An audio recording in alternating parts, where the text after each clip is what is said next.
In the summer of 2011, for the first time in history, an Australian won the Tour de France, the French race which is the premier cycling race in the world. But Cadel Evans was probably the last Australian anyone would have ever expected to win such an elite event. Here's why I say that. He was born with a broken nose, 3 weeks past his due date. Then at the age of 8, he was kicked in the head by a horse. The force of the kick cracked his skull. He was in a coma for weeks, and the doctors did not expect he would ever be able to walk again. But he was determined. In spite of the bad hand that he had been dealt at the start of his life, he beat the odds. He not only walked again, he became a professional cyclist. And at the age of 34, he became the first Australian to win the Tour de France, the world's biggest cycling event. Dr. Milton Erickson was also dealt a bad hand in life. He was struck by polio and bedridden for weeks and confined to his home for years. His doctors fully expected him to die. But as a young man, Erickson persisted, turning his misfortune into an opportunity to develop his powers of observation. To this day, Erickson is recognized as one of the greatest hypnotherapists in history, influencing thousands of psychologists, psychiatrists, counselors, and coaches, including me. Surely the most well-known rags to riches story of our era is the story of Oprah Winfrey.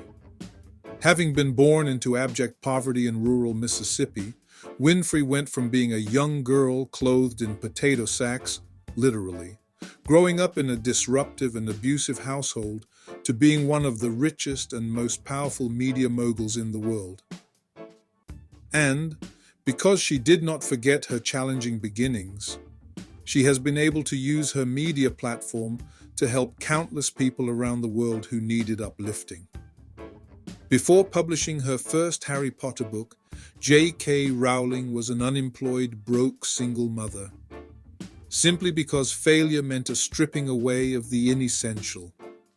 I stopped pretending to myself that I was anything other than what I was, and began to direct all my energy into finishing the only work that mattered to me.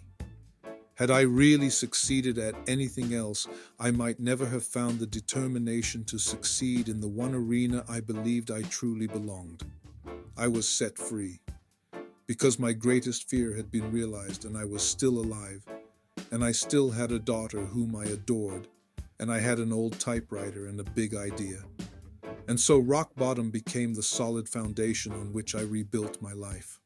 As you may have noticed, there is a parallel between Evans, Erickson, Winfrey, and Rowling. Cadel Evans was dealt a bad hand. He succeeded anyway. Milton Erickson was dealt a bad hand. He succeeded anyway. Oprah Winfrey was dealt a bad hand. She succeeded anyway. J.K. Rowling was dealt a bad hand. She succeeded anyway. Their successes did not happen by accident. Rather, each of these people deliberately pressed forward, turning every setback into an advantage. How about you? Are you facing hard times or setbacks? Don't accept them at face value, and don't use them as excuses for failure.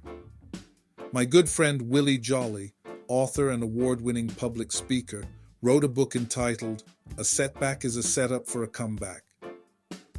Remember, the seeds of opportunity are often hidden within hardship.